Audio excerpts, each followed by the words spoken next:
In 1928, on the campaign promise of continuing prosperity and a chicken in every pot, Herbert Hoover accepted the Republican Party's nomination to run for president. He declared that the United States of America was nearer to the final triumph over poverty than ever before in its history. He predicted, "We shall soon, with the help of God, be in sight of the day when poverty will be banished from this land."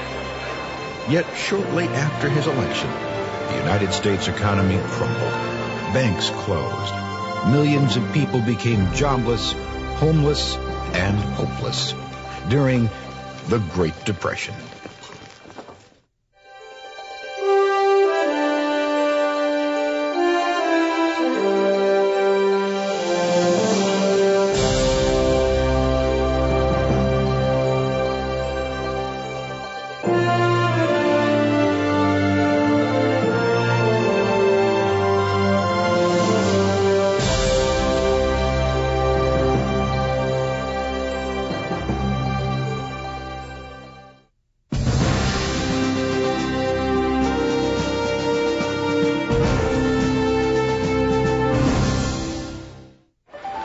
As the Roaring Twenties were drawing to an end, so too was an era of relative prosperity for many Americans.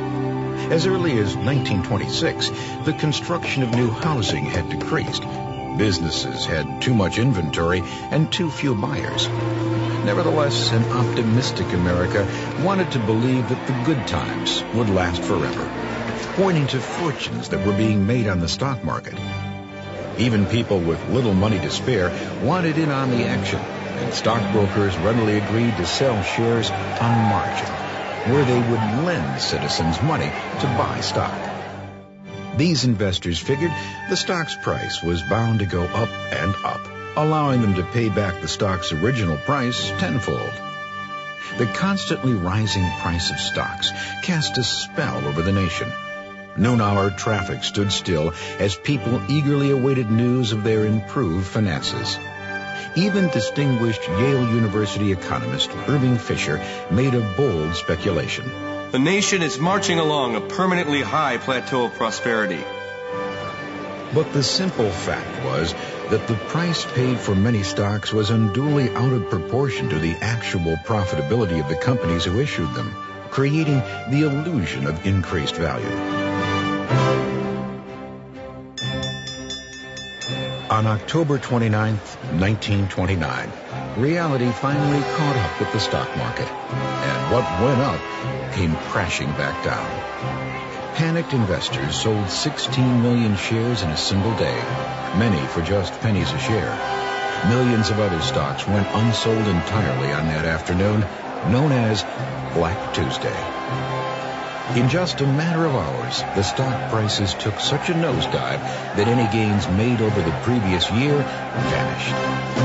The market's collapse was the most distressing downturn in the history of the New York Stock Exchange. So distressing, in fact, a number of investors committed suicide rather than face financial ruin. Black Tuesday may have signaled the start of the Great Depression, but the collapse of the stock market wasn't the only cause of the nation's financial woes.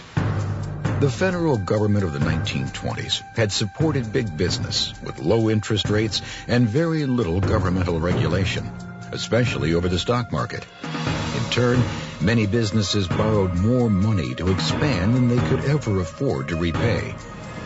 High tariffs that had kept American business owners happy because they kept foreign-made products out of the U.S.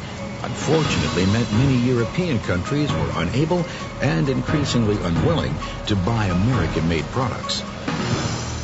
For instance, Germany was barely able to pay the World War I reparations she owed, and high tariffs like the Hawley-Smoot Tariff Act, passed by Congress in 1930, only made matters worse. The tariff's goal was to protect American farmers and manufacturers, but it backfired. America found itself unable to sell her farm goods and manufactured products abroad.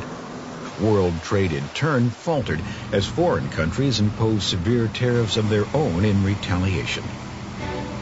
Many key industries were struggling even before Black Tuesday.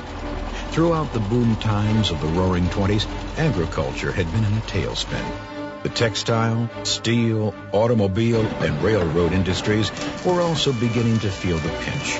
As the unemployment rate increased, most families bought even less. The gap between the handful of wealthy Americans and the rest of the population got even wider.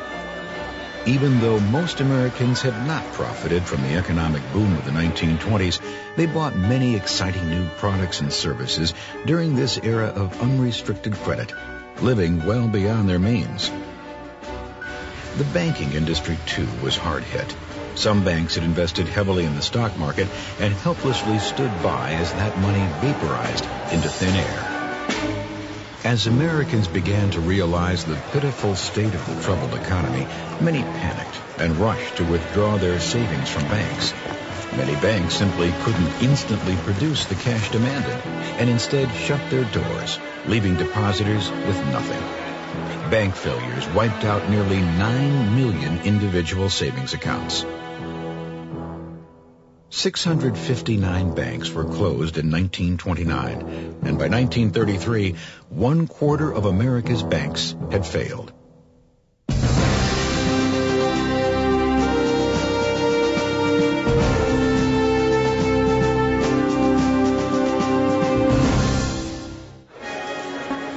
Millions of American workers lost their jobs. 1 out of every 4 workers was jobless. Only a handful of wealthy investors profited from the collapse of the stock market, like President John F. Kennedy's father, Joseph P. Kennedy, or brilliant investor and presidential advisor Bernard Baruch, who became legendary as the man who sold out before the crash. Performer and humorist Will Rogers probably put it best. 10 men in our country could buy the whole world, and 10 million can't buy enough to eat. So the millions of less fortunate Americans faced a grim and uncertain future. Soup kitchens and bread lines became as commonplace as the flappers and speakeasies of the Roaring '20s.